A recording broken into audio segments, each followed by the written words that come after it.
Hi guys, Harbs here. Today we're going to be talking about the first issue of Mindbreaker, the comic book written by Jim Zub, which continues the adventures of the recently unpetrified Minsk and his crew, Krydl, Shandy, Delina, and Neris.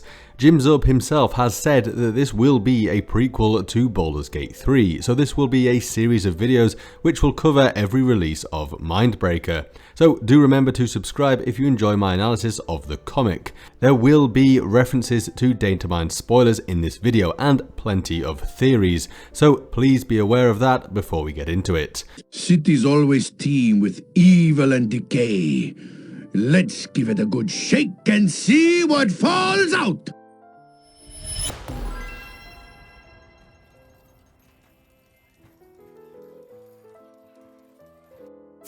So, Mindbreaker follows on from Infernal Tides, which shows the canonical ending to the adventure Descent into Avernus. Elturel was saved when Krydl made a deal with a servant of the Archdevil, Bel, and he destroyed the contract which bound Elturel to Zariel. Another plot point of note is that Minsk lost his memories when he fell into the river Styx. Both of these events are referenced very early on in the first issue of Mindbreaker, when the team arrive in Baldur's Gate, and Minsk says he doesn't recognize anything. The group then splits up and they agree to meet at their base around sunset. Krydl, who is usually joined at the hip with his partner in crime, Shandy, goes off to attend some private business, and this is clearly to do with the deal that he made with the servant of Bel, of which nobody in the group knows about. Neris, a cleric of Kalemvor, goes to visit her old church, which is falling into disrepair. The head priest, Father Albi, is not his usual self, and Neris senses that something is off. He says to Neris, "My prayers have revealed fascinating insights around our existence, Neris. We should discuss this at length." Meanwhile, Minsk and Delina visit a place called the Knowledge Hold, a huge library within the city. There they come across a woman called Matrike, arguing with someone called Haley Crow. Matrike is a mentor of sorts to Delina, who we got to see in an older comic book called Evil in Baldur's Gate issue 3.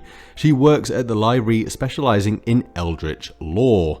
Matrike explains that Haley is the head librarian and a wizard of great skill. In the past, they used to get on well, but a few days ago, her demeanor darkened. She became suspicious and strange, insulting fellow scholars and arguing with visitors. Matrike then elaborates that yesterday Haley locked the rare Bookwing. Matrike fears that she is destroying unique writings and defacing the history that is stored in the library. So Minsk and his crew agree to investigate the happenings at the library under the cover of night, and as they try to enter, they are accosted by a displacer beast, which we know from Chublot will be in the game. According to 5th edition lore, displacer beasts originated in the Feywild and were used by the Unseelie court there, but as the beasts are quite intelligent, it didn't take long for many of them to escape to the material plane. Another origin theory actually points to them having been created by Baal. This is spoken about in the Darkwell novel by Douglas Niles, and that would link up nicely to the whole Dead 3 conspiracy taking place within Baldur's Gate 3, but this isn't written about in 5th edition. However, as they are described in the Monsters Manual as being favoured guards and pets by intelligent evil creatures, it is entirely possible that the Cult of the Absolute does utilise these beasts to protect something important. Minsk and the gang defeat the displacer beast and manage to enter the library. However, the beast does survive the encounter, and something communicates with it telepathically, saying the following: "Awaken my pet. Those adventurers are trouble indeed.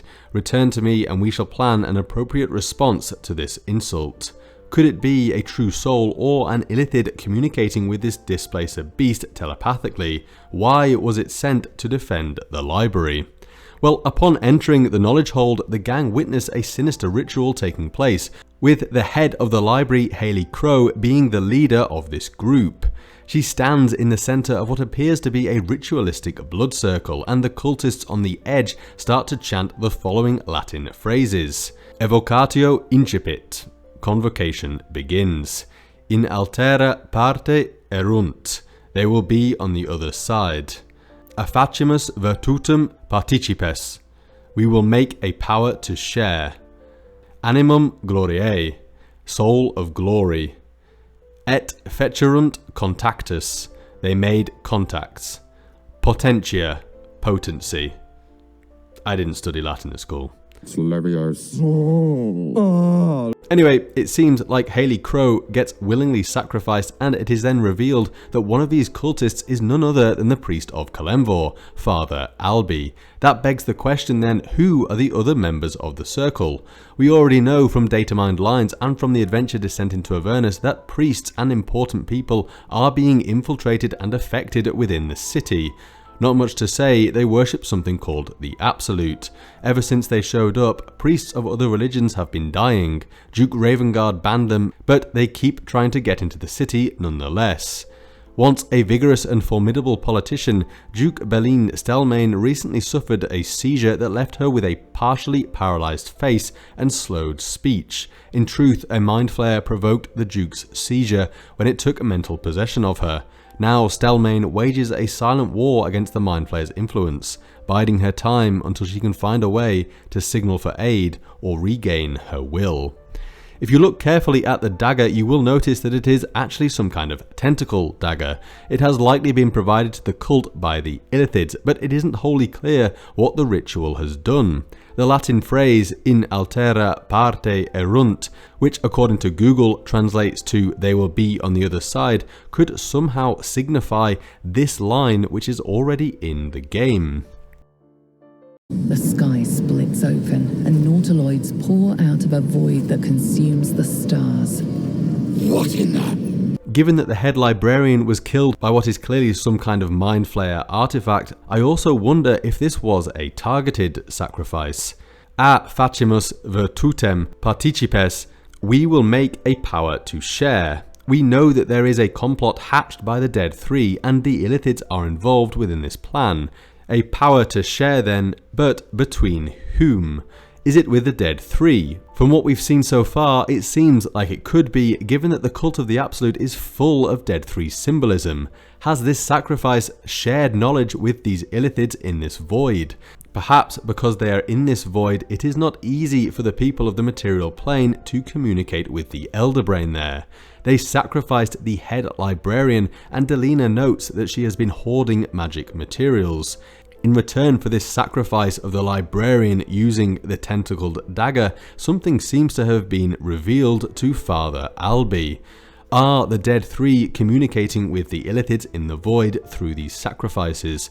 Remember that on the Nautiloid there are tablets which contain thousands of years of history regarding Faerun and the races upon it, and in the previous Baldur's Gate 3 patch we can see these lines. I am collecting, well, knowledge. In return, I will give you power. I'm not interested in gold, I am interested in knowledge. In return, I will give you power. And there are also references to sacrifice being demanded by members of the Dead Three. Baal demanded blood, I chose to spill Nia's. Merkel demanded an offering, I choose Nia as my sacrifice.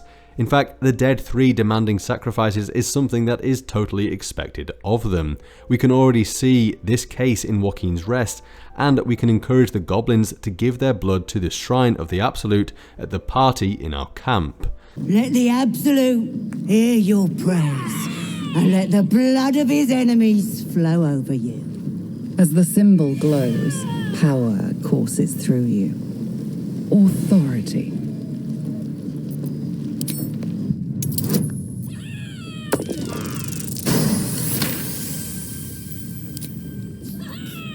Certainly. Your blood runs quicker, feeding the gnawing absence at the center of your mind. Glory to the Absolute!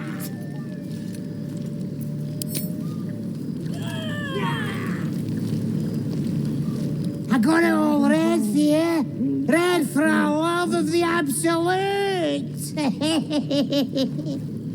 Illithids don't tend to demand ritualistic blood offerings given their non-religious, pragmatic outlook on existence, and yet we can get the goblins to offer the blood to the Shrine of the Absolute in Baldur's Gate 3. Is this something the Dead Three have incorporated into the cult? And why we see in the comic a ritual sacrifice being performed with an Illithid-style dagger? Is this sharing of power? also a sharing of knowledge. At the end of the comic, we see an image from the next issue. It shows a mind witness in what appears to be a sewer. For those that don't know, a mind witness is a beholder that has been implanted with an elithid tadpole. The second issue will be released on the 17th of November, but its cover is already available and shows Krydle and Shandy being controlled like puppets by what is likely a set of illithid arms. I'll do another analysis of that comic then, but bear in mind that a lot of these theories could be wrong, and potentially everything will change in the next issue. But it's fun to speculate, and I've got a lot of theory videos coming up regarding Baldur's Gate 3 in general, including a big one on the companions. So if you enjoyed this video, then do please give me a like and subscribe, and I'll see you next time. Bye!